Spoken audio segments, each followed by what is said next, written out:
the show back on track. Okay, alrighty. Hi, everyone.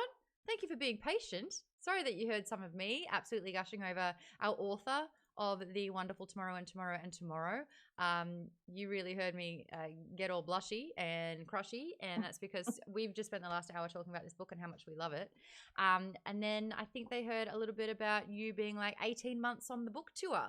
So a big hello. We've got Gabrielle Zevin in here, author of Tomorrow and Tomorrow and Tomorrow. Ignore the fact that this window's just peeking over the border a little bit. There we go. Thank you so much for joining me on Maude's Book Club. There are so few books that have had a resounding positive impact on absolutely every one of them, and yours is one. Do you want to know the company that you keep and what other books have got a overall 5 out of 5? Let's hear it. Yeah, I want to know. Project Hail Mary by Andy Weir. Okay. House on the Cerulean Sea by TJ Klune. Wow. And then now Tomorrow and Tomorrow and Tomorrow. So this book, I found a lot of the feedback that we got from it is that it's incredibly relatable. I mean, well, that's not what we're supposed to do. Get over here, notes. For me personally, I grew up playing video games. I live in LA, and I'm the same age as the characters as we end the book. And for me, yeah, it was like interesting to learn about LA in the 80s and 90s when I wasn't here. It was so interesting learning about game development because as someone who plays them, I've obviously never made them. But my question for you is, how much of your life have you poured into this book and these characters, and who represents what? I think that anytime you write a book, you start from yourself as the center of that book. You have to be, and so I think like when you're writing your first novel, basically you're kind of good with just, drawing from your life exactly. But if you write more than one, you're going to have to invent some things, and so for me over the years, I am the center of things insofar as to know yourself means well is the only way you can write other people, to kind of like acknowledge your own like prejudices and privileges and figure out what distance you are from the people you're attempting to depict. So, most of the things come from my life but translated, I think. And Sam and Sadie are some, I share a background with Sam, like we're both half Jewish and half Korean. And obviously a lot of Sadie's experiences as a woman in the arts maybe come from me. These are my cities. Like I've lived in Los Angeles and Cambridge and New York, and in Tokyo actually. And so those things are all me. But I'm not a game designer. And I have played for 40 years, and I am the daughter of two computer people, which is my dad is a computer programmer, and my mom also worked at IBM in marketing. Oh, And wow. so I've had, so all of these things are, I guess, the things that circle around to become Tomorrow and Tomorrow and Tomorrow. And that's where you get that authenticity. That's how you can really bring these characters to life, because you're like, it's a lived experience. With the gaming stuff, there's a lot of influences from actual games. Like I remember listening to it and being like, Stardew Valley, you have to have played it. What a sensational game. Like seeing sort of like that Harvest Moon influence and talking about these games. Like I think there was games from sort of like the late 90s, and I saw it as a checklist, and I'm like, played it, not yet played it. And then at the end, there was like another list of games. And for me, I was like, yes, I played all these. Like, this is great. How was it to create your very own game from scratch? Yeah, in terms of the references in the book, I think a lot of us who are gamers, like because we don't like necessarily play with any ulterior motive. You don't play a game because you think like that'll be really useful for me to include it in a book later. I Yeah. never like I never played a game thinking to myself, boy, I hope I've played in a rounded way so that when I go and depict, game designers to their lives, I'll be able to like really hit the key moments. But I did find when I started researching the book about 5 years ago that it required me to play beyond what I would naturally just play on my own, So I had never really played Metal Gear Solid, or Nope. some of these like, big classic titles. And so I had to kind of like go into them and really play them and think about them. And sometimes you can't even play the version that existed because it's tied to like a particular console or particular port, so you're playing some version of it, but not necessarily the one that they would have played. And so I did kind of deep dive into like the history of games beyond what I had naturally gravitated toward. And like when you talk to like people that are game journalists or what have you, they talk about that, how everybody has their own like sort of gaming life that isn't necessarily the same because you might have one kind of computer, or maybe you played everything on PlayStation, or maybe you played everything like, on Nintendo, and you never played anything else. So I had to fill that in. But to kind of come up with my own games, it was a combination of thinking about like what I thought were like the creative cutting edge of games, and sometimes even like beyond what would make sense for the year because I wanted them to be slightly ahead of things, Mm, So like, but early in the book, like a game like Solution, the game that Sadie makes for her class, that was thinking about what would a clever college girl be able to come up with relatively quickly given the tech for that time. And that was always a thing that dictated the games they made. Like what was the tech doing? And I also spent a lot of time just looking at like, what were the best selling games of those years, mm. and so it was this kind of combination of things. But in the end, what the games really are they're like they're kind of just like your first question. They're the novels they write, and so Mm. they're the things that reflect their life experiences, where they are in time, and their conflicts, and they become art. What what games are you a big fan of? Like historically or currently. Both. Like I Like, Zelda was the game that made me a oh, of gamer. course. I mean, Yeah. I love Zelda, Yeah. and I'm excited for the next Zelda. And, I have a thing like I really like the fact that like Zelda like sleeps sometimes, like that Zelda at rest Mm. is kind of a thing, like that's part of but that's a whole other point. Like the first games I really played were probably ones that came preloaded on like a computer that my dad brought home from work. And I remember thinking, hey, these games are solving a really like particular problem for me, which is the problem of, solitude. It's like Mm. an only child, and it really gave me like, an instant sort of like digital friend. Yeah. So I have an attachment to those early games, which are like the earliest games. They're like there's like this game called Alley Cat, which is I remember like Alley Cat. oh, It was okay, well, good, somebody remembers Alley Cat. it was like those, it's like that, pink and blue and like those Yes, really yes. jarring palette that was By like the way, unless your computer graphic card wasn't working right, and then it was kind of green and red, but it was yes. supposed to be like pink and blue. Yeah, Was that the one? it's Is that exactly it? that. Oh my Yeah. god! It's like, There's a row of like trash cans, and you're yep. this cat, and the cat's got to Wow. jump onto the cat, right? And then Mhm. there's a series of windows, which each represent a little world. And I think that's what I loved about that game. That there was like all these little like basically mini games, these Yep. little worlds within this game. And so that was like my favorite when I was like a little kid. Yep.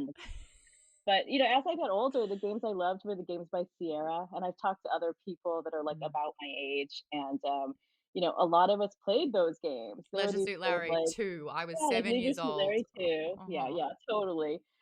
Leisure Suit Larry 3, you inhabit two different points of view, and like you are actually this other character like Patty for a while too.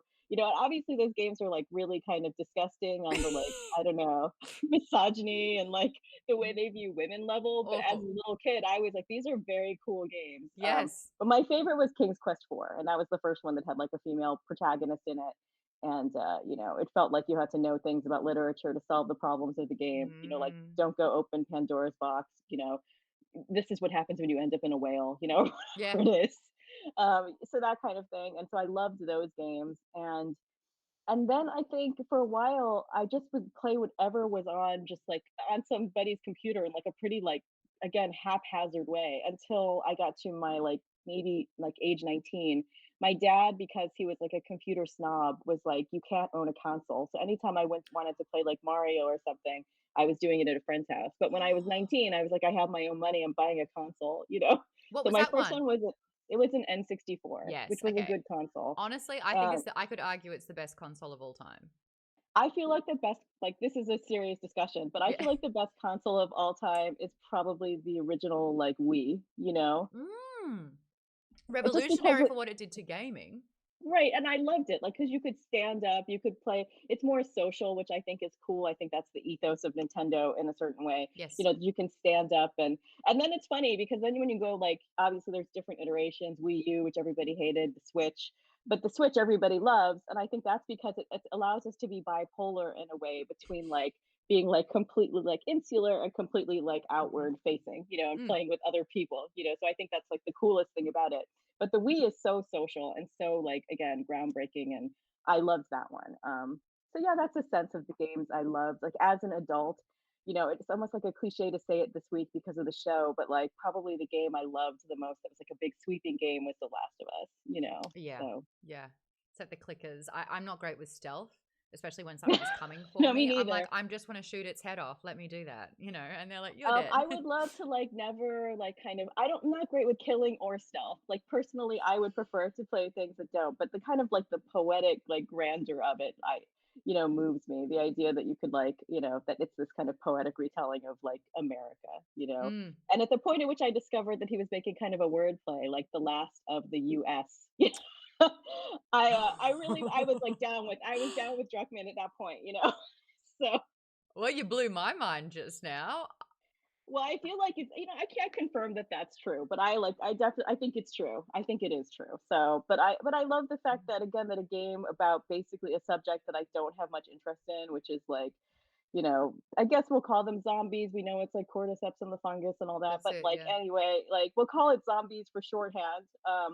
Like that does not interest me, but the fact that this is basically like, I don't know, it's as complicated as like Dostoevsky or something. That Mm. interests me. So yeah, that's a game I loved, as an adult player, and made me think, hey, games can be really like rich and complicated. But yeah, I play a lot of everything. Like sometimes I just want to play absolute, like I feel bad saying it, absolute garbage. Like like And let not me it's tell you not the like game that I believe is right. absolute garbage, but I loved. mean, I just mean I'm not going to do that, but I will say that like games, like I think, and I talk about this, the prejudice against sort of like casual games, Yeah. and over 50% of gamers are women, Yep.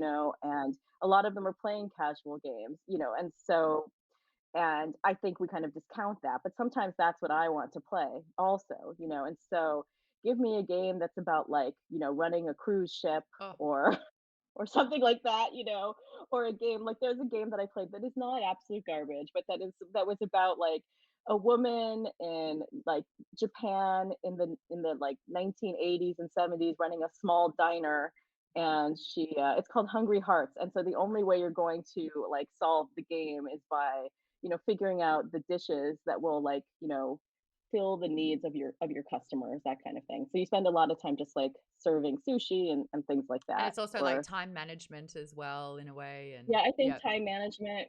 I like the feeling like of doing jobs that seem less difficult and expansive than the job that I actually do. Yeah. Like where I'm like, I'm really like, I'm running the hell out of this That's diner. it. You're like, you know, I'm a 5-star Michelin restaurant. And I'm running it like a well-oiled right? machine over here. I'm like, Yeah. I could do this. Yeah, yeah. There's a fun game that's about like running a game company, and and there's actually a couple of those Game games, dev. I actually started playing it again on my phone because this book inspired it so much. Game dev yeah, story.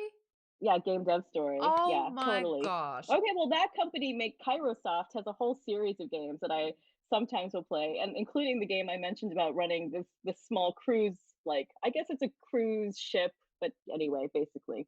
But I actually love the simplicity of their games. I think they're really beautiful. And they're Mm-hmm. like they're just very precise, and so a lot of them are more builder than say game development story, which is like you keep relentlessly making products Yeah. and that kind of thing. But I can definitely be in the mood for something like that.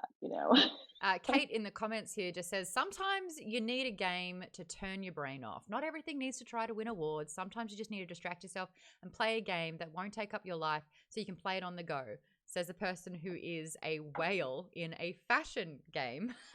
Thank you for the confession. It's funny because you said here, not everything has to win awards. And I'm going to use that as a segue to talk about the feedback and the response that this book has had, because it has swept up, like it has cleaned shop. It came out in 2022 and then sort of dominated the entire year. Goodreads, it was voted the best book of the entire year. What was it like having a book that has been so well received and impacted people in such a fundamental way? Like your words did that. It is amazing. I will say, I'm going to say like just a thing about myself. I find, and I think the book is about like love, art, video games, and time, but also about failure fundamentally. Yeah. And And grief. so, Yep. in so essentially, what I find about myself as a human is that um, kind of like happiness or success feels like it passes in a more fleeting way for me. Like I don't know how much I feel it, but if I fail, I will feel that and be able to live in that for a while. And so it's funny. I just kind of feel like emotionally, I pat myself on the head and say like, "That's nice. What's next?" About any of these things, and they don't seem to like absorb. But then there were so many things that happened with it. So when the book came out and like up to it, people were excited about it, but so many people were like kind of resistant to the concept. They were like, they are not like you. They were people that were just like, I don't game. I have no interest in gamers. I don't see what that has to do with my life. Like, Yeah. and then can there even be a good novel about gamers? Don't we already have Ready Player One? I think they didn't even really understand what kind of novel like it was, Yeah. And so the weird thing is, so over like the book comes out in July, over those like 6 months, it's kind of this process of like my publisher, I believe, like, and other people that kind of kept talking about the book wearing down their resistance. You know what I mean? And so until finally you kind of hit December, and then people were just like, no, no, we love it. Right, So right. so it's been that experience really of like, you know, feeling that initial resistance to it, even though it came out and did quite well right off, that there was You still like can a say lot of really people that just well. were like, it did well, but it actually has done better as like it has gone on, is kind of what I want to say about it. Mm. And That's word of mouth as well. Like that's I someone, think it's totally word of mouth. yeah. But it's funny because like, we had discussions at the publisher about like kind of how to position the book. And, a message they wanted to position was that you didn't need to like video games to like this book, to find Hmm. something about it, for yourself. But the thing that created is that like every single person who writes a review of the book, like whether in both professional venues like the Wall Street Journal or the New York Times, the Washington Post, or like, on Goodreads or something, feels the need usually to weigh in about whether they are a gamer or not, right at the head. Like, Like that's the I have most no important interest. part. Right. Right, exactly. And so, the thing that's funny about that is it's like you don't read a book about like, I don't know, you don't read All the Light We Cannot See, and say, I was never in World War II, Yeah. Yeah. something like that. I'm like, just like give yourself over to the world. So that's kind of been, it's been an interesting thing to watch people's reactions as it moved through the world, But what a way to make it black and white. right. Yeah. Yeah, I think like, for me, it's a book that is about not really video games and much more about people that make things, And so I think like, video games are the subject, are certainly like a rich subject, but it's really about, I think sort of the difficulty of the creative process, and about being like young and brilliant, but how that doesn't necessarily make you like Perfect. nice to be with. Yeah. you Yeah. know, how being the smartest person in the world room doesn't like protect you from just like life, or yourself or your emotions, that kind of Also, thing. what's So, really interesting, you're saying where it's like, well, I don't really play video games, therefore I don't know if this book is for me. You have a beautiful moment in this book where you've used Sam as sort of like a way to to expand horizons. And that was a passage in the book that it stopped me in my tracks. And that mm, is, if we only ever delve in our experience and what we know and not sort of like share or learn or be inspired by other mm, cultures or what's in this world, then we're just going to have our own tunnel vision. And it's like the way that you said that moment in the book for me was so powerful. And I feel like it acknowledges, yes, we've grown as a world in the last decade alone so much. And it's like, if something was created back then, it's allowed to exist in that time. That we yeah. can't put the standard or the pressure of a current day back on something when it didn't exist then. But it was also really, and it was a huge conversation we had last week in the book club, because we split the book over 2 weeks, where we Mm, talked about inspiration, being inspired, and I used anime as a great example, where it's very much anime is from a Japanese studio and it has a global fan base. And I was inspired by anime as a kid, and it was like, you know, that permission to enjoy right. media culture. Yeah. And I just wanted to thank you for that, because I thought that you just said it in such a beautiful way. But Well, what, I feel like uniquely positioned in a way to maybe have some thoughts about that because again, I share the exact same background as Sam, but I don't necessarily share precisely his thoughts about every subject, And but what something is true that comes from my background is that I don't, knowing that I am like half Jewish and half Korean, as Sam is. that doesn't really give me a particular monopoly on understanding the experiences of either Jewish or Korean people. And Mm, yet, if you think about it in terms of how, like, the appropriation issue has kind of like come down, we sometimes act as if that's so. That if you are one, part of a culture, that means you know everything about everything in that culture, and it really just isn't true. yeah, yeah. All because what I know from myself is all I can really know are the particularities of my own experience, and because I know how very particular they are, I think, it ends up being kind of, again, maybe not correct to extend the idea that, like, I have a particular ownership over the experience of all Jews and all Koreans Mm, of all time in all places. But that said, I will say that when I started out writing, I it never even occurred to me to write somebody like me at the center of a narrative. I think, if anything, I thought that fiction was a mask I could wear, and that I wanted to, as much as possible, have the characters not resemble me, and so that there would be no possible way you would think they were me.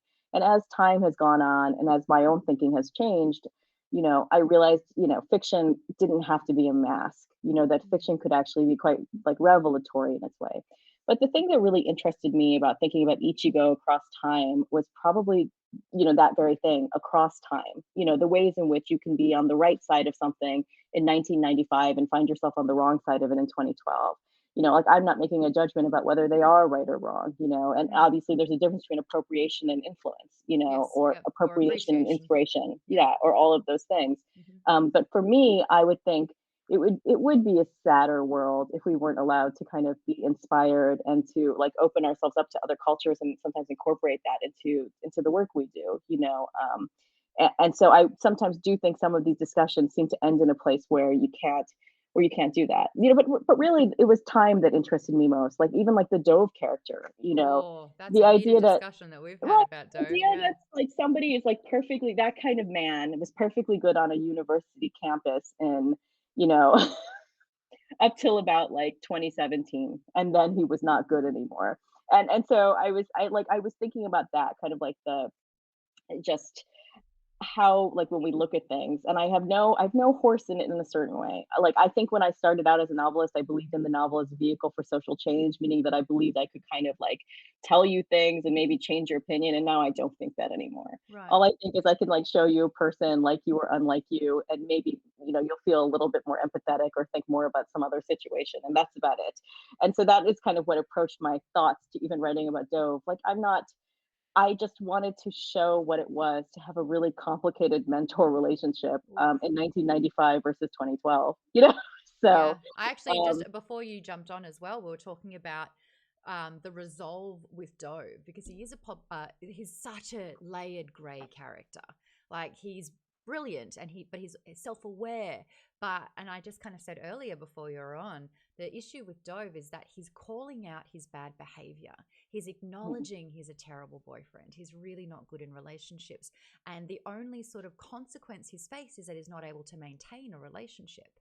And Right, I was just kind of like, the problem is, if you're that aware and you know you're the problem and you right, don't make any changes, like right. eek.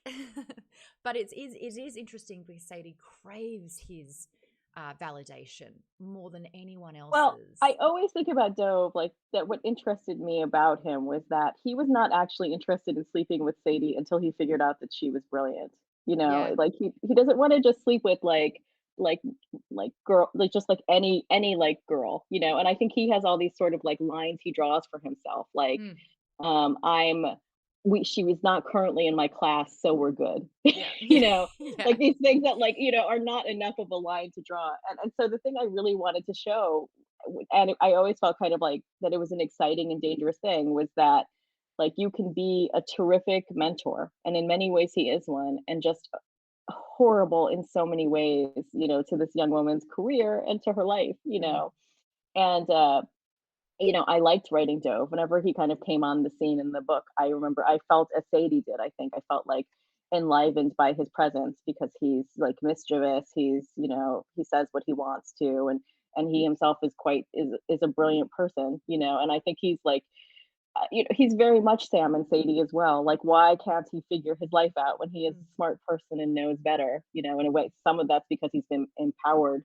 to continue With being that awful. behavior. Yep. Yeah, and some of it is just because, it's the tragedy of all of these people, maybe all of us in general. Like, we know what other people should do, but it is difficult to When do you're those in it. things Yeah. when it's you. Yeah. Um, I saw, and when Dove appeared, I actually saw Dove as Marx saw Dove. Like Yeah. I could smell him. Right. I could smell this like just overwhelming, eye-watering amount of Right. aftershave. As you know, it was quite interesting to see all these perspectives when it's written in third person. I thought that was really, really well done because then you got to adapt and to change and to kind of relate to a particular character because you saw all the other characters through their lens in a way. It was really well done. I do want to talk. Oh, sorry. Sounds like you got. No, go ahead. Like, just, third person is my favorite point of view. I've written in all of them. It's the most versatile for doing that. But the hardest thing about third person is kind of making it voicey because it's really easy to sound like distance and not like, a particular writer in it. And so, I appreciate that you said that. Mm. Um, I want to talk about the character Marx. We have gone through a massive discussion with Sadie and Sam and how they internalize or externalize their trauma and how if they just communicated, but the fact that they can't and the whys. And it's so fascinating, really going into the psychology of it. Marx is such a different character because he's not flawed. Mhm. He's just so wonderful, and everyone has fallen in love with the glue of the group, the generous, good-looking, wonderful, lucky, positive, gracious, you name it. Like we all want either to be Marx or to have a Marx in our life. And Yeah. at what point in writing this did you know that you were going to render us just sobbing messes? Um,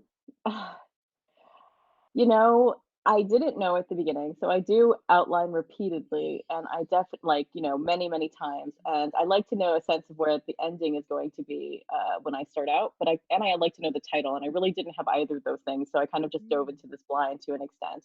But, you like to know where the ending is because then you have some sense of how you're going to land the plane. But certainly I, at different points, thought other people would survive and other people would die during that section of the book, you know?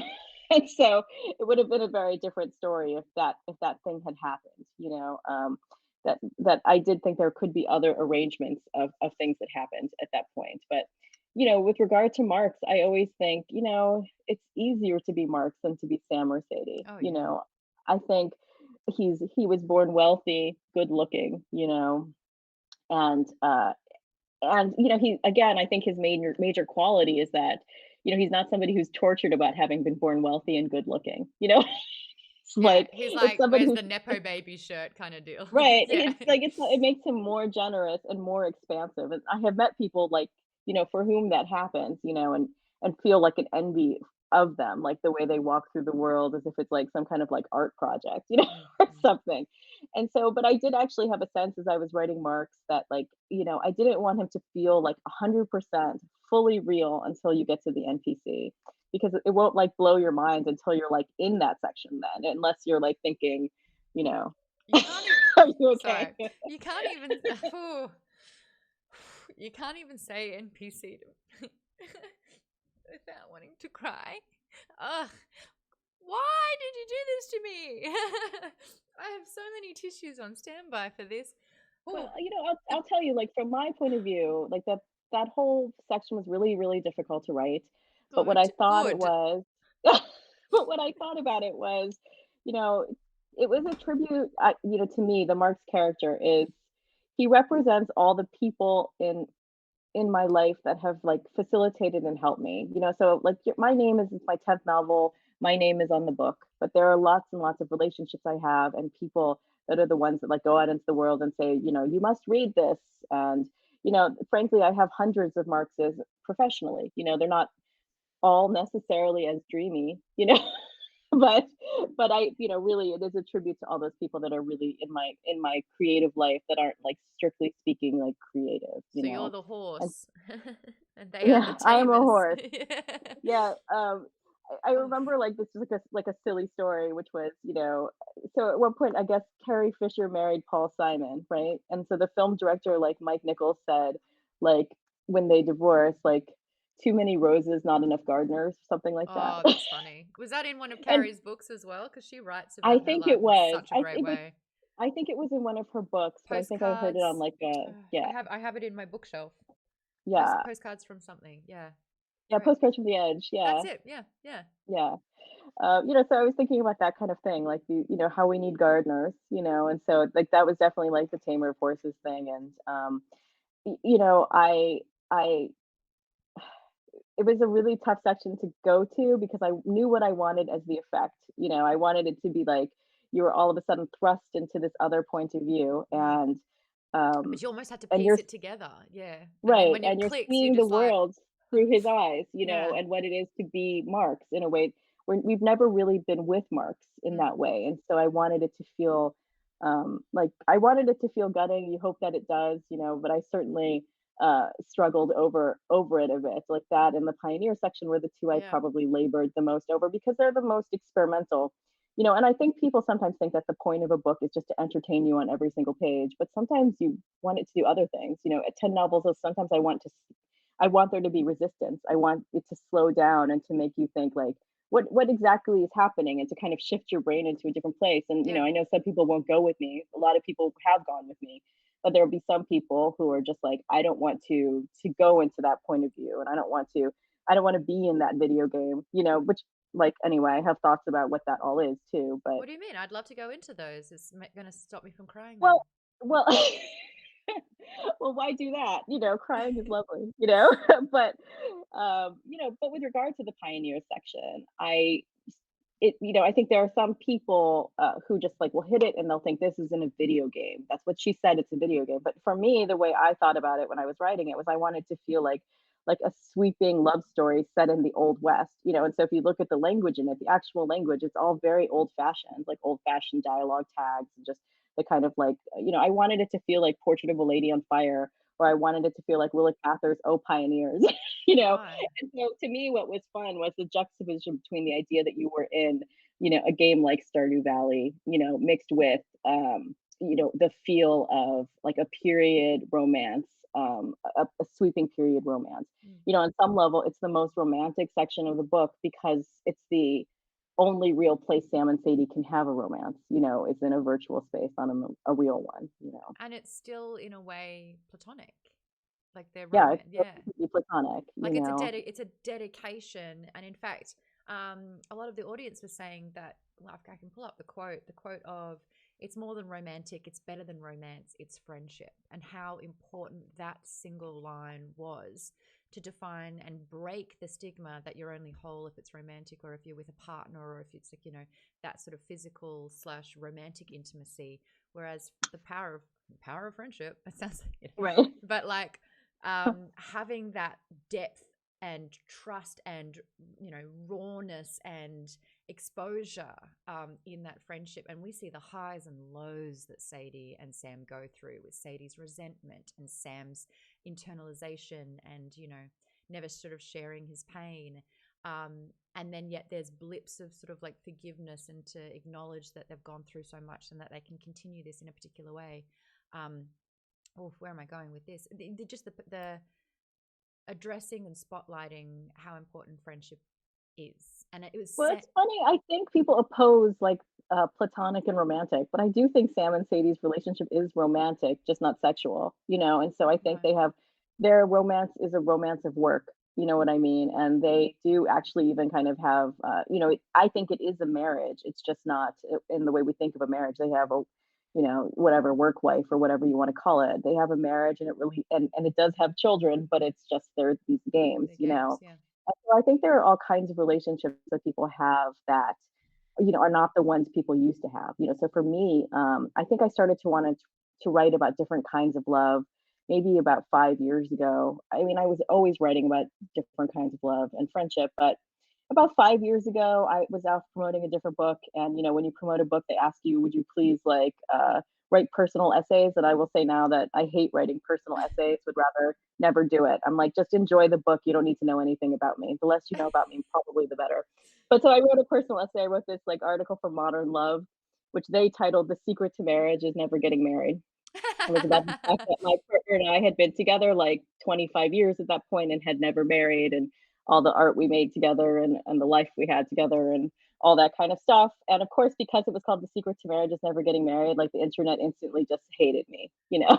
Oh, So, because oh, I claimed to have the secret, but I hadn't claimed to have the secret to anything. I have no secrets. I have no secrets at all that I can tell anyone. you have your But, experience. Yeah. right, the main, like, comment was something like, "Gabrielle Zevin can't know anything about marriage because she has never had children, and because she, is so I can't know anything about love or marriage because I haven't had children," Oh, So, goodness. but, That's the why we fact have is, dogs. right. Well, the fact is, I will probably not have a life that has children in it, which I knew even then, Mm. but so when you say that to somebody, you're kind of saying that their life is not real and the Yeah, choices they've they have made are no not worth. real They have no worth unless they and that live kind of their thing. values. But Yeah. so in the end, I just kind of thought that you have to, um, my takeaway was that you have to kind of appreciate whatever love should show up for you in your life, wherever that's going to be, and fully embrace it because not all of us are going to have the exact same stories that, say, a prior generation had, or that most of our novels lead us to believe we should have. Yeah. So that's how I think I got started on writing, wanting to write a relationship that was, really it is a love story. It's just not, it's not the one that's going to be productive and lead to like marriage and children and buying a car together or whatever it is. Yeah. But it's going to be one of the most important relationships that they've ever had in their life. There's not going to be anybody more important to Sam or Sadie ever than Yeah. each other. Yeah. It's just probably not going to happen. Whew. I've got some audience questions. Okay. Actually, we've got one from Chris. What's the most difficult thing about writing characters or characters of the opposite gender? Um, so was the emphasis in that question about the opposite gender particularly? Like I'm No, trying to understand. that was Okay, actually just characters. parentheses. Yep. Okay. What's the most Okay. difficult thing about writing characters? And then Well, I think parentheses. it was really hard for me when I started out writing characters, and I think it's because,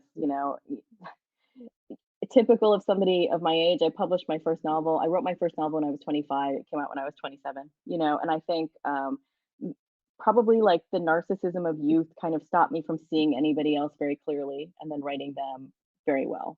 Mm. And I think as I've gotten like older, I think the thing that I enjoy the most is when characters become a bit unruly for me, like I realize that people, we hold different like points of view in our head all the time, but characters are not allowed to do that often. They're not allowed to, think one thing and do something else. That's a line that's at the beginning of the book, but pretty much that was my modus operandi for this book, which was like, what it is to know the right thing to do, like know it's so hard in yourself, but then to why we keep doing the other things. And that was the thing that was like a breakthrough for me, maybe particularly in this book, or a thing that I loved the feeling of the most, of just knowing that is the human dilemma. Yeah. And so I want people to kind of be reading the book and like yelling at them, saying like, no, why are you acting this way? Like, don't do that. So that was the fun of that. In terms of the opposite gender, I don't think about it at all. A thing I feel very much is when I'm writing a book, I don't necessarily feel like Gabrielle Zevin, a woman, is writing this book.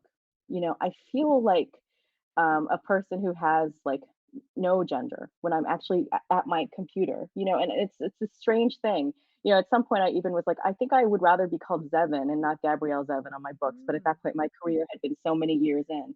But I really experienced this thing of not feeling fully, when I'm sitting down to write, of like as if some of the like I just don't feel like necessarily like just like the woman side of me is the person who writes the books It's almost like you're or just that. observing, and Right, it's, it's more yeah, like just it's not exactly like being me, you know yeah, what I mean, or going through the world, and so it's kind of hard to articulate, but because I feel that way, I don't actually feel a difference when I'm writing a man or a woman in terms of difficulty. It's all hard, but I don't feel like it's particularly hard. yeah. I feel like people are particularly hard on Sadie, however, like, when I look on Why? the internet.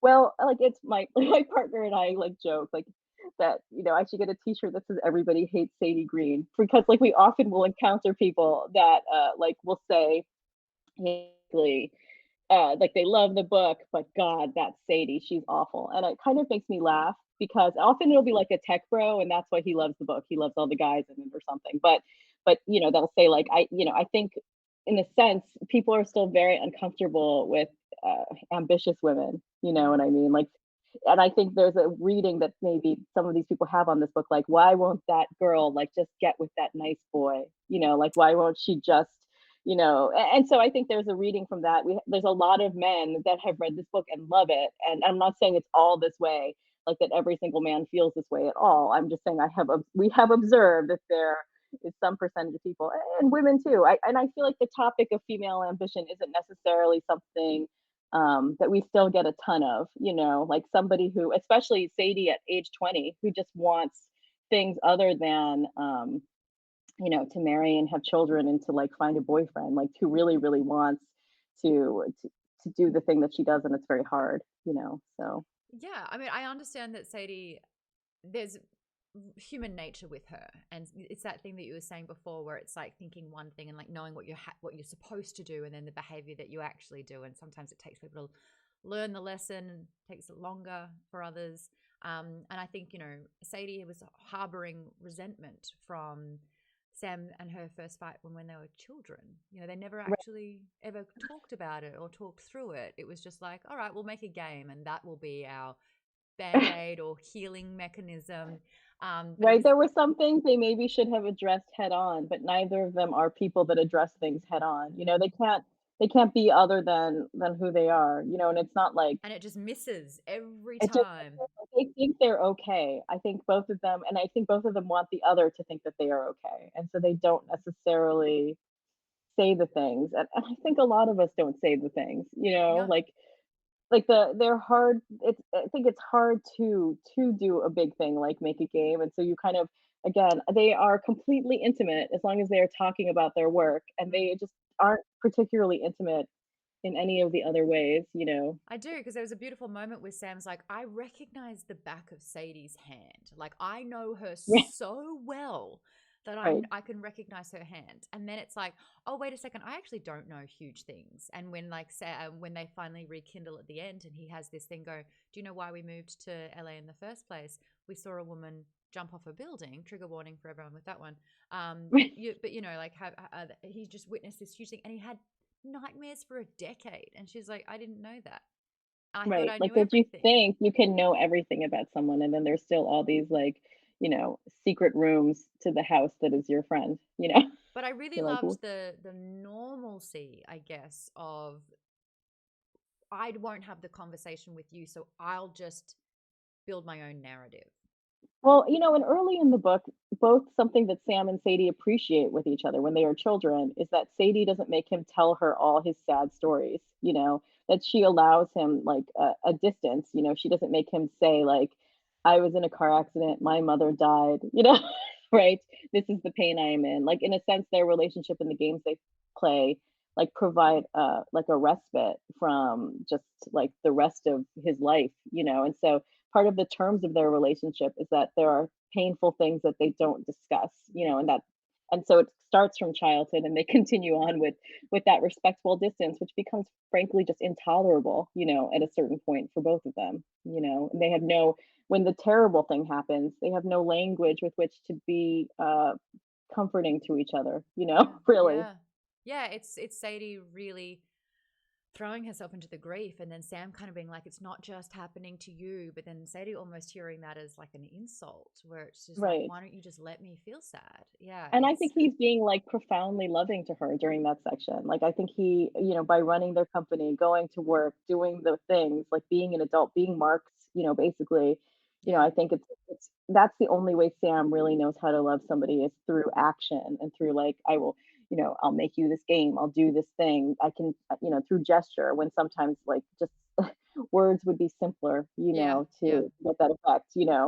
But you're right. He shows up, and he continues to show up. And even when she pushes him away, isolates, doesn't want Yeah. anything to do with them, he'll find a new way to sort of be there for her, which seems to piss her off. And I don't even think she's mad at him, really. I think, like, it's I think more it's she's just easier for her. incredibly sad. It's easier to not be together at that point and to kind of, like, It's easier to be she mad at just Sam, who you've it had is it such a is, yeah, than to, like, just want to die, yeah, yeah. or what have you.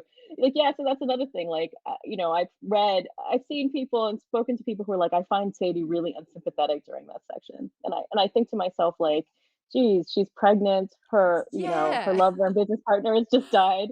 I think she's going through a pretty good depression, and, obviously probably also she's postpartum. I'm like, maybe, things are hard for Sadie, like, She maybe cut finds her a new little slack. lows. Yeah. She Like, does, yeah, like, it's an overwhelmingly because we're mainly in Sam's point of view and not Sadie's through that section of time, and so she's really just, I felt, like, great sadness for her then, and I thought it was you so can see. relatable where he's like, please come Yeah, back to work. And she's like, I can't.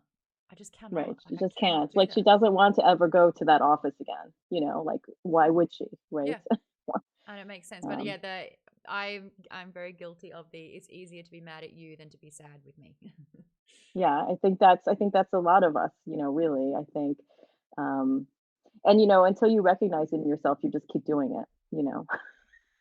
And we see that here. And of course, when you're reading it, you see the pattern. But when you're in it, Yeah. yeah, it's so Well, hard. it's funny, at the end of the book, they're only 35 or something. So And I'm like, they 37. haven't yeah, they haven't figured all their things out. Yeah, right. I think they're like 37, right? And so, Yeah. like, Yeah. yeah, That's because it they haven't hit really close right. to home. But Right.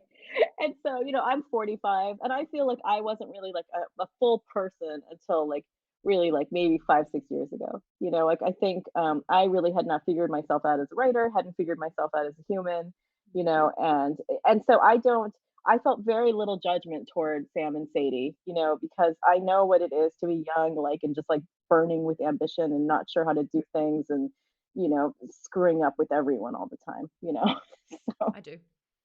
I do. I've got a question here from Vaden who's in the chat. Um,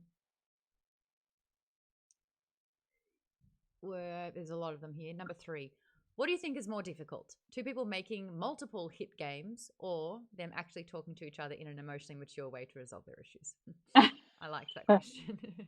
um, well, making games is really hard. So, so I would say they are both very difficult depending on the kind of person you are.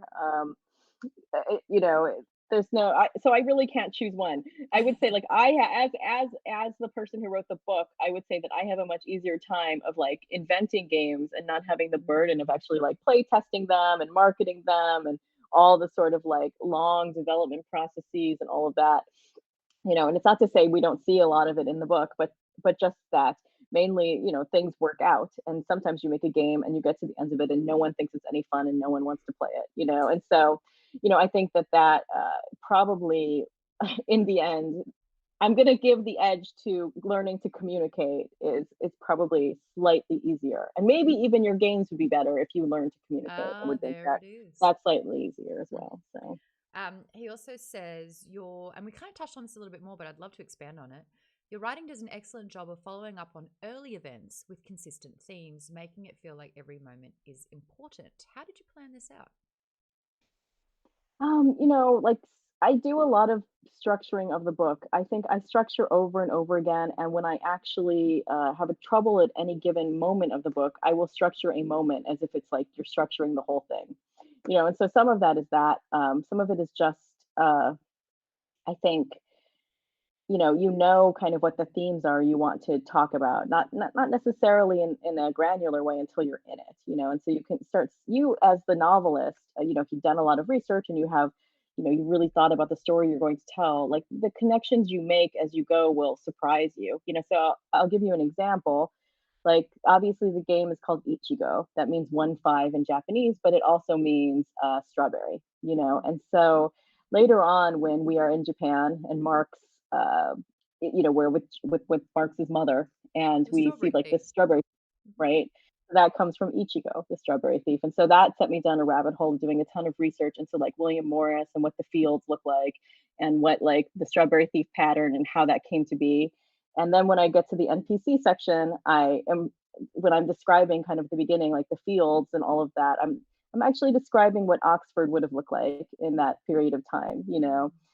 And at the very end, when, Marx does not descend to get the strawberry, really it's him deciding not to make Ichigo. Like he's imagining some other life for himself and going on. And so there's all these things that kind of come from the detail of the meaning of the word Ichigo that like becomes all of these other things. And so I think that's sort of how, and there's a lot of details like that in the book, like the tamer of horses thing, With Hector. um, well, it's funny, like, so I knew I was gonna do a thing in the Old West, which doesn't make a lot of, but so I kept going back to like the tamer of horses, and just what really, if you kind of look at that section, what you find is that really a lot of that section is resonant very much with the Marx character, but I knew I was going to get him to a ranch at the end, and so that that detail kind of like ended up playing As an out in Easter multiple, egg. right, in multiple ways, That you broke know. me as well, how he recited.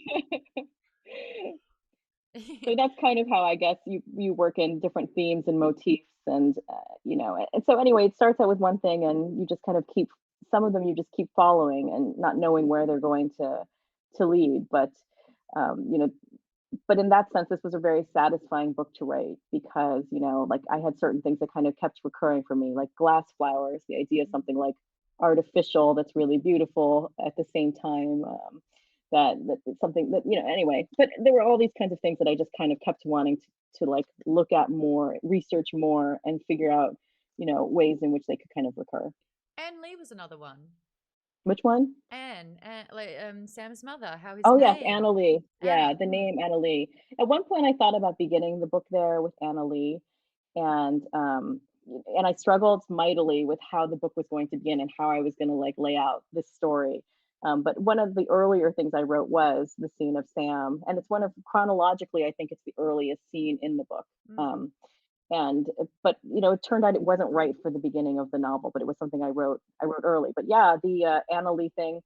So my mom's name is Aaron Lee, and so she so I gave like Marx's mom my mom's name, and anyway, but she wasn't called when she came to America at age 9. She wasn't called Aaron. They called her Eleanor, and so that's a thing that happens, and so I did just think it was always interesting, like especially when people like often when people come from other countries, they rename themselves when they get to America, that kind of thing. Mm-hmm. And so I was interested in that, and just the like yes, the Anna Lee, like the multiple Anna Lees in the story to me was kind of looking at the notion of like multiple people playing the same game, that kind of thing, Oh, that there were the I had a multiple different lives Anna Lee. interpretation.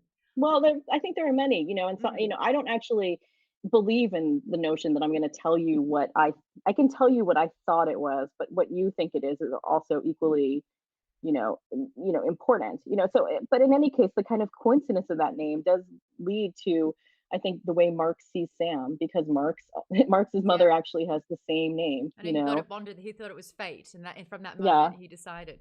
For me, it was. I thought it was in a way to immortalize Sam's mother in a way. yeah. I So mean, definitely, I think it yeah, is that as well. I just think, um, and my own mother, my mom is still alive, but just, I think that probably provides a different resonance to it if yeah, that's also like my mom, yeah. My mom and says just, Linda. yeah. And at one point at one point, I had played with writing a book that was more about somebody like Anna Lee, just kind of what it was to be, um, an Asian actress, in the it wasn't going to be in the 80s, like, but just thinking about that because for me, all of the Anna Lee stuff really extends from wanting to talk about the way in which gameplay is actually kind of also like acting, and so it's Mm. funny because only the like there are plenty of guys who play games that never think of themselves as like performers in any way. And yet they are people who are inhabiting roles, like I was talking to somebody else doing an interview and we were talking about Lara Croft. And I was like, yeah, it's funny. Like plenty of guys are fine with just inhabiting Lara Croft. They don't think of themselves as actors, but really it's quite empathetic to like go in and give yourself like over to being some other person for Mm. some period of time. Actually, one of the later Lara Croft Tomb Raider games, I couldn't play it because the voice acting was so good, and I was really bad at the game, and I kept killing her over and over Right. You again. felt bad? That's like disturbing, actually. Yeah. Yeah, I was like, I can't keep doing this to her. It's not fair. Like, this is torturous. And I was like, I apologize, and I shut the game off. But I hear you on that. I've got another question here, which kind of goes into editing and what made it and the structure of the book. But Chris says, what, if anything, did you edit or have to lose from the book? There wasn't much that I lost from the book. There was a section with Marx that involved that involved him um, thinking about converting to Judaism because it's like For the Sadie? for Sadie, yeah. And so, like, What? anyway, so Sadie says, "I can't marry you." You know, he proposes at one point, and Yeah. like Sadie says, "I can't marry you." And Mark said, and he's like, "Why?" You know, like at this point, they've been in a relationship, they bought a house, you know, and you know, and the real reason is because she's really already married to Sam, I think. But the truth is, Oh, she can't marry him. So she says it's because you're not a Jew. And we've never once seen Sadie, other than in Making Solution and her relationship with her grandmother, yeah. like seem like she cared that much about that. So Mark's kind of like calls her bluff and he goes and takes like a conversion class for people thinking about marrying. And so that was the thing that was cut from the book um that was a nice thing, but like kind of set this down like a strange, maybe a strange path for a bit. I'm trying to remember what else there was that I Mm. had cut, but that was one that I had definitely I actually, rid myself of. I found it interesting because you explored sort of like through both Marx and Sam what it was like to be Asian in America, and Mhm. having racial bias. For Sam, it was just like when you're two halves of something, you're a whole of nothing. And then for Marx, it was like, why aren't I ever going to be main character? Like, I'm just the NPC. And I loved Right. that sort of explanation where he just instead leaned into being an NPC instead of the main character. What I thought was quite interesting was that there was never really a negative bias for Sadie being Jewish, and that Mm. it wasn't super an identifying trait of hers. She was, well off. She grew up in an affluent area, and she was brilliant. But it was never really a defining trait. So I think that's interesting with that extra sort of component where Marx sort of sees, oh, religion is so important to you, therefore I'll have to convert for you to love me. But in fact, I don't know that it is important to her. I think it might just Yeah. be what she says, you know. And so I did think religion was important to her, in a couple senses. One is like she has this really intense relationship with her grandmother, and then I think that does lead her to making the game solution early on. So we see her kind of backstory in that. But also, um, you know, I think that because her sister almost dies, I think that makes Sadie lose faith, you know, in many Ah. things, you know, and so I think she feels a disconnection from religion generally and, you know, switches that to other things. And so I think that's part of Sadie's story and why maybe it's not in the front as much Mm. as it is.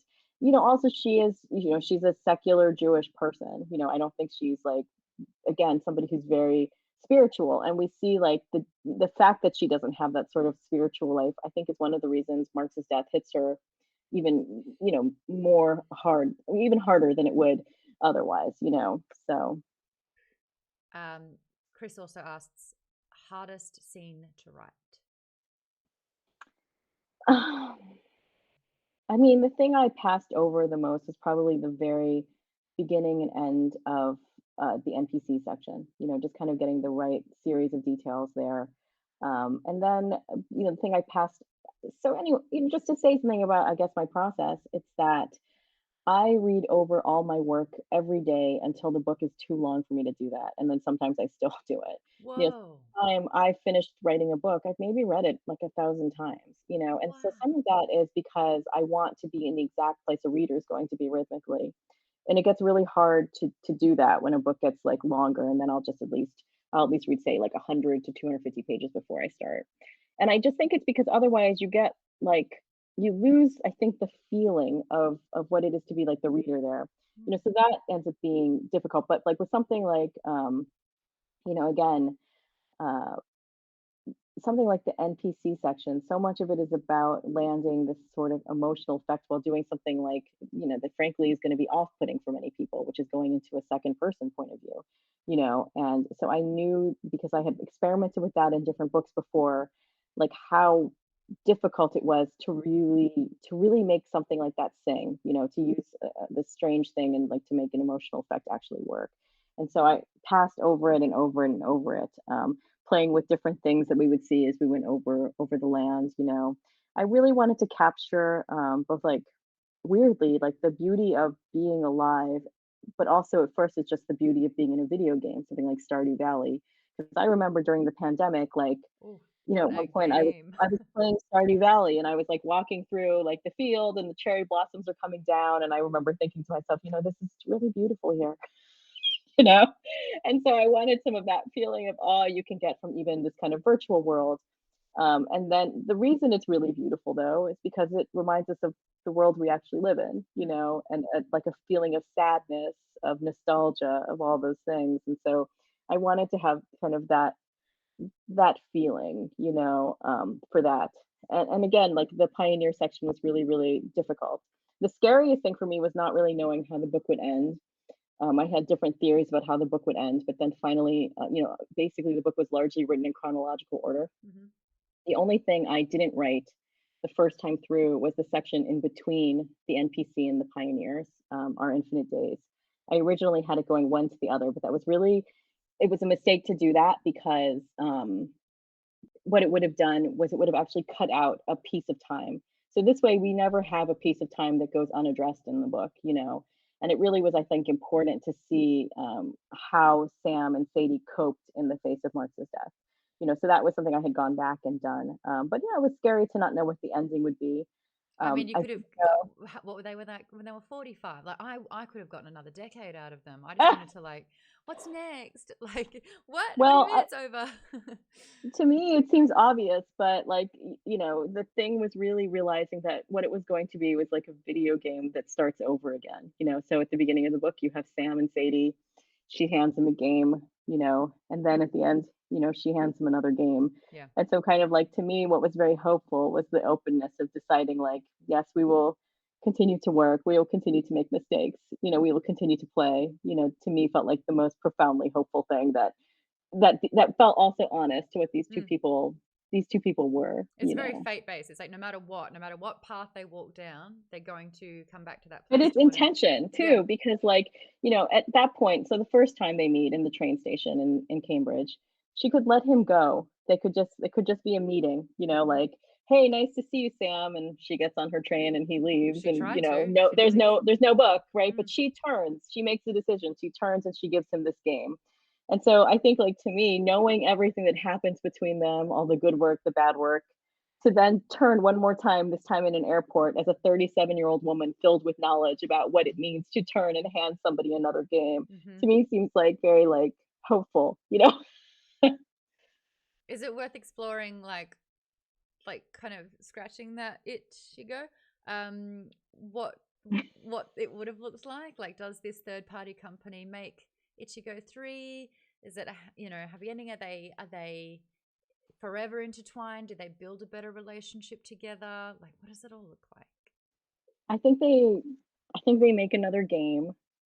I think Sam gets better at being expressive, and so does Sadie. I think they're always in each other's life. Um, I'm writing the screenplay, and so actually, there's a scene that's past the end of the book in the screenplay, at least right now. There's one more beat, but I won't tell you what it is. But it's an honest beat, well, actually, I'll tell you a little about like what it's like. In the actual screenplay, and who knows if we'll shoot it like this, but we do get to a place where Sam meets Naomi, who is Sadie's daughter. And then it kind of ends up being like a little bit of a well, I can't say more than that. But anyway, so like Okay. so there is more to it than that. But yeah, I think that probably you also asked, will like they make that Ichigo 3? I think they do. I think part of moving on is, you know, giving your IP to other people. Yeah, they're moving past Ichigo. They don't need to make it. They're going to be EPs on it. Hmm. Hmm. But they're not going to necessarily be in the grind of making that game. And I think there'll be a sadness to it. But like, but I don't know. So I went back and forth on that. Sometimes I think maybe they watch the sample and they just decide, we should make that game. But I think the game Sadie hands him is something new entirely. Yeah. It's not, It's that thing and that where she got an idea at 3 a.m. and she just couldn't help but write it. Yeah, write it down.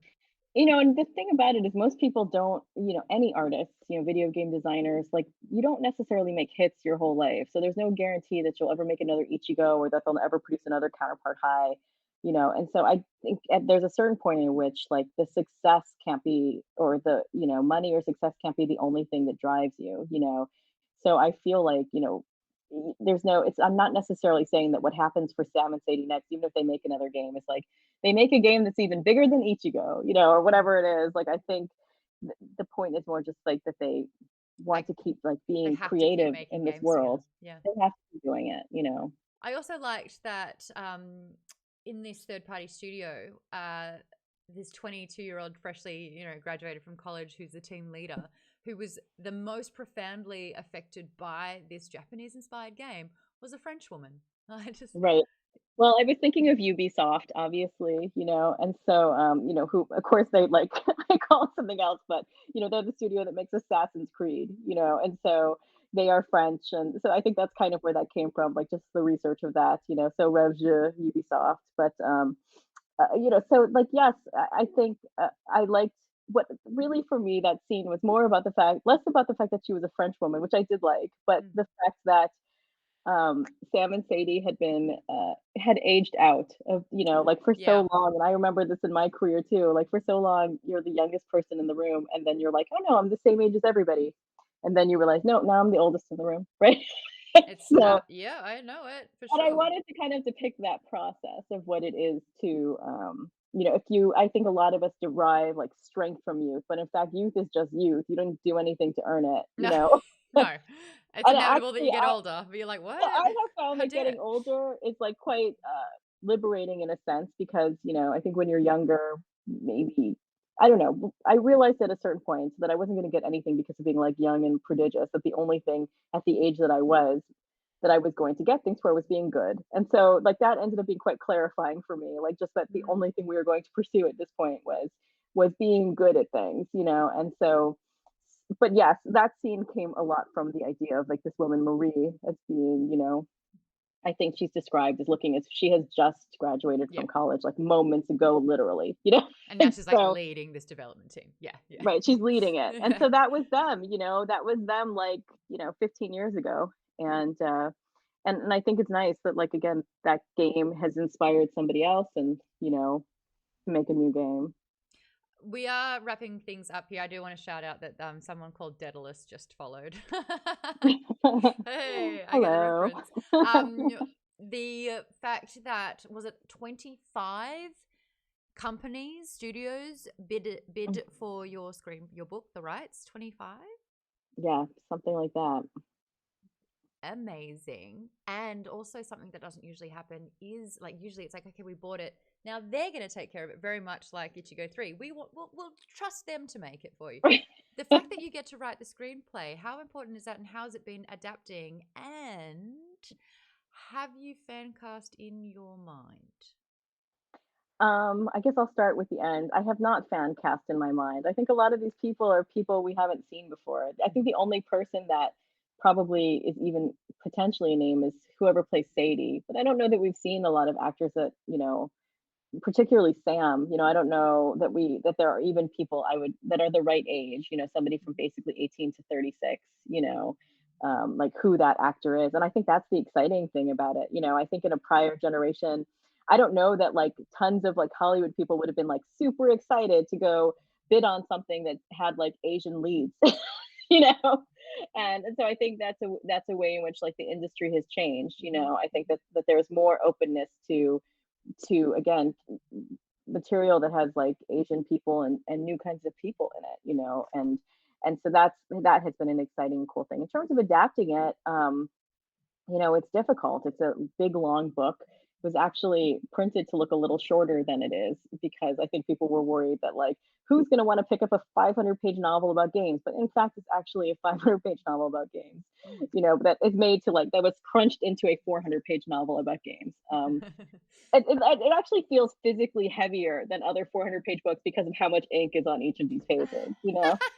It's like super dense, Yeah. you know? The Um, writing's, oh no, yeah, it's packing it in. Yeah. it's like it's tight in there. If you compare it to like any book on your shelf, like they were like I think they were like concerned about that. And so it's hard. There's a lot of things. I think there are ways in which it's more naturally like television, it's more naturally limited series. But what I love about films when they're great is that they can kind of completely absorb you for 2 hours and you're just like completely in a world. And that's the thing we want to capture. We want it to be just like uh, completely like that you're just swept away in the story of these characters and you can't look away and get up and check your phone. You just have to like be with them, and I think that's something that's really cool. um so I have enjoyed it. I think the reason maybe I was like asked to adapt it, other than that I have screen written before, is that like it was going to be hard. you Yeah. know and so I don't think they thought necessarily the easiest path to that was starting with somebody other than me. But I have enjoyed it. I've been on it about like a year. I've done like some different versions and takes on it. And I think we've finally come to something that is pretty emotional and pretty good. So I will say, well done, because this book, as you said, came out sort of 7 months ago, and it just mhm. kept getting more and more notoriety. And now it's the screenplay, and then you'll be doing press for when it all comes out. So They'll it's never end. yeah. I'll So, just be like that old lady at some point who wrote the games novel. I'll be like a million years old, and I don't know. Yeah. but well done on that. Like, this is the continued success for this book, and I just wanted to say thank you for joining me on my book club. Thank you for sharing so many things. Thank you for making me cry. Maybe not, but a lot. But I had to get through some stuff. Um, Right. but if anyone wants to sort of like follow your adventures, do you have an online presence where people could get more informed? Well, I have an online presence. I'm on Instagram, but not like reliably so, but like intermittently so. Like mainly it's a source of just guilt for me, especially as it has become like unmanageable for me to like I actually do like to engage with people, but it's become as it became sort of unmanageable, despite the fact that like again, I usually am not on at all. I just felt bad as my publisher started making really cool like things. I wanted to share them with people, to kind of honor the work of the people I work with. So I ended up going back on. But basically, it's sort of Instagram or bust at this point. Yeah. I'm not super reliably, but I am there. Okay, then I apologize for tagging you into like 19 videos that I did about the book as well. Well, I'm gonna go look them up now, Oh, especially if they're fun like crying videos, as I've been promised. So no, I there do. is. I'm like sitting right there. Just I basically saying what is the kind of book where even if you shut the book and walk away, even if you have a palate cleanser, even if you distract yourself, the words just keep stabbing you, like this moment just gets under your skin, and you just like, I could not shirk it for hours, and I'd be like in a really good spot, and then all of a sudden I'd be like, God, and I just like burst into tears again, and people are like, what is wrong with you? And I was like, I just need to feel this at the moment. So I yeah. mean, I think it's such a compliment, and I feel like, when we like cry about a piece of work, I think we're just really we're crying about our own lives in a sense. To me, like I hope what people feel when they read that section is maybe a sense of gratitude for Mm. just like the richness and beauty of like of just life on earth. Like at Yeah. one point he was like, he says something like this world, and not like a game world. He means this world, that has like peaches and friends and Shakespeare in it, Yeah. and so that's kind of what I want people to feel when they read Well, thank you. I felt that in a lot. I felt a lot. I felt a it. lot. My face became a well that was just overflowing. Well, But that's thank the you. goal. But it's profound. Like, there's not too many books that really get me like that. I think the one before it was Song of Achilles, where it's just like I did a book club for Nerdist, and it was like 3, 2, 1, go, and I just burst into tears. So yeah, there you go. I'm a Pisces, so my feelings are right There's a lot there. of water in that That's it. situation, Yeah, it's just Yeah. habitual. But thank you again. I really appreciate you giving me your evening to chat about this. Oh, one last thing. Were there secret highways in LA? There are not that I know of. Okay, but when I first moved to back, I've lived in LA twice. The Hmm. last time for the last like decade. The second time I came here, like the first week I was here, somebody was like, I was at a party and the man was like, "Do you know about the secret highways?" I'm like, "Wait, what?" And then he told me this story. And then I kind of Googled it and like literally nothing comes out. And I Okay. kind of know some people who were studio heads and I'm like, do you know about the secret highways? And they're like, no. But I'm like, but then you wouldn't tell me about No. it. But then I was driving, like, I had taken like an Uber across town. He's like, there's secret highways. Like this was like about like a couple months later, right? And so anyway, this guy had also heard the story that there's like and he was talking about a specific one that there was a secret way to get from Silver Lake to Beverly Hills. Yeah. That was basically just as you kind of cross Sunset. This is getting very LA wonky, but like as you cross Sunset, there's some kind of secret highway that is not on any of the Google maps. And he's like, it's around. Anyway, so it's somewhere like just past Sunset going toward, downtown, that there is Uh-huh. a secret highway that will lead you directly to Beverly Hills from there. Whew. I don't know if this is true, but I've had 2 mentions of it in my lifetime, and it always just stuck with me as something fascinating, That's a and conspiracy I could get interesting. behind. Yeah. It makes sense though, because so much of LA was designed in like a haphazard way for the convenience of studio heads. Like nothing should be here. There shouldn't even be water here. None of us should be here right now. You sound Like like the Dove about the tree restaurant in no, Silver no, Lake. I watch a lot of documentaries about horrible things that happen, but one of the ones I watched recently was about the fact that like the movie Chinatown is basically true. Like there's no water should not be in LA. It's all routed from somewhere like east. And basically it should be a desert here, and they just routed it for the convenience of developing the city. So we don't actually naturally have water in our city, which is not something I knew and Damn. kind of freaks me out now that I live here, and Yeah. have for some. So it's just to leave you with that really up note. All right, that's a rabbit hole I can go down. And also something beautiful that came from this. Happy Foot Sad Foot started following Maud's book club and is supporting. What? Yeah, do you not know this? They are like your number one fans. So anyone who like posts about it, I think they're on the hashtags and Are they're just you like, like are you an yay. LA person who knows who had ever driven by the Happy Foot Sad Foot sign? I swear I've read about Happy Foot Sad Foot in one other book as a pinnacle part of LA that was a defining thing. It's Are you in on the David Foster Wallace once. I think it might be in Infinite Jest. There's like one reference to it. But I used to live on the street with the Happy Foot Sad Foot sign. So it's literally at Sunset and Benton. And so like I used to live basically in the house I described Sam living in is the house I lived in. I don't live there anymore, which is why I felt perfectly comfortable describing it. But now the sign isn't there anymore. And so but to me it was just such a like, it's just such a great LA thing, this, Yeah, like, spinning sign and, if you see Sadfoot, the day's gonna be that's bad, it. You're done. Yeah, you'll never find the It's just secret highway. so anyway, if the podiatrist follows you, I think basically he designed that sign, that's, like, something that came out of his mind, and it's because it really freaks me out because like, Sadfoot like, both the feet have feet, that's the weird part about Happy Feet, Sadfoot. Make it make sense. Right.